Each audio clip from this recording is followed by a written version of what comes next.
اصل میں امام احمد ابن حنبل نے یزید کی تکفیر کی، امام اعظم ابو حنیفہ نے سکوت اختیار کیا۔ اس کی تفصیل یہ کہ نبی کا قتل تو کفر ہے لیکن صحابی کا قتل کفر نہیں۔ اچھا، اب امام احمد ابن حنبل نے کیوں تکفیر کی؟ شاہ عبدالحق محدث دہلوی رحمۃ اللہ علیہ نے اپنی کتاب جذب القلوب الی دیار المحبوب میں نقل کیا کہ ہم نے یزید کے خلاف اس وقت آواز اٹھائی یا تلوار اٹھائی کہ وہ محرمات کے نکاح کو جائز قرار دیتا اور شراب پیتا تھا، اور ایک بات اس کی طرف جو منسوب کی جاتی ہے اس کے تکفیر کی کہ اب شہدائے کربلا کے سر دمشق میں اس کے دربار میں پیش کیے گئے، اس نے یہ جملہ کہا کہ میں نے اپنے باپ داداؤں کا بدلہ لے لیا۔ باپ داداؤں کا بدلہ کیا تھا کہ ابو سفیان امیر معاویہ جس وقت اسلام نہیں لائے تو ظاہر ہے کہ بڑے بڑے کے عزیز اقارب جو جنگ بدر غزوہ بدر میں مارے گئے، تو میں نے ان کا بدلہ لے لیا۔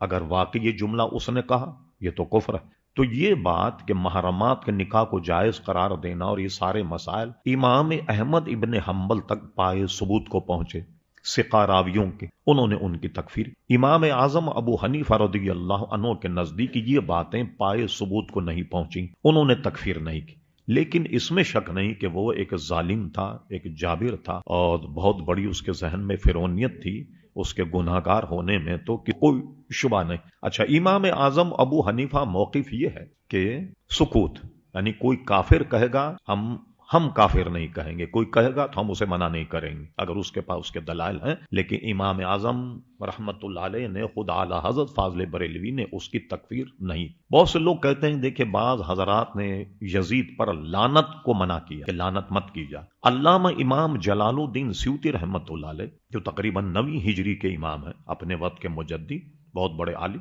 انہوں نے اپنی کتاب تاریخ الخلفاء میں یزید اور امام حسین کا ذکر کیا، اور آخری میں یہ کہا کہ یزید پر اور شمر پر اور عبید اللہ ابن زیاد تینوں کے نام لے کر کہا کہ ان تینوں پر اللہ تبارک و تعالیٰ کی لعنت۔ اب جن علماء نے کہا کہ لعنت نہ کی جائے، ان میں اس کا مفہوم لوگ یہ نکالتے ہیں جو یزیدی فرقے کے ماننے والے ہیں یا اس کو یزید کو امیر المومنین مانتے کہ دیکھیے صاحب اتنے بڑے بڑے لوگ لعنت کے لیے بنا کرتے، امام غزالی کہتے ہیں لعنت نہ کی جائے، فلاں کہتے ہیں لعنت نہ کی جائے۔ علماء کا موقف کیا ہے؟ کوئی بھی مسلمان آپس میں ایک دوسرے مسلمانوں کو لعنت نہ کرے، ٹھیک؟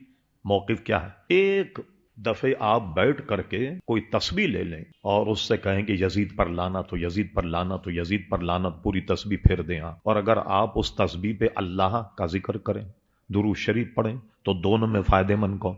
بھائی یزید پر لعنت کرنے میں تو ثواب نہیں ملا آپ کو، لیکن جب آپ نے کوئی اللہ تعالیٰ کی تسبیح اور تحلیل بیان کی، اس پہ آپ کو ثواب تو ملا ہے۔ اسی طرح آپ دن بھر بیٹھ کر گئے شیطان پر لعنت ہو، شیطان پر لعنت ہو، شیطان پر لعنت، اور آپ یہ پڑھیں سبحان اللہ بحمدہ سبحان اللہ العظیم، تو اس میں زیادہ ثواب ہے یا اس میں زیادہ ثواب؟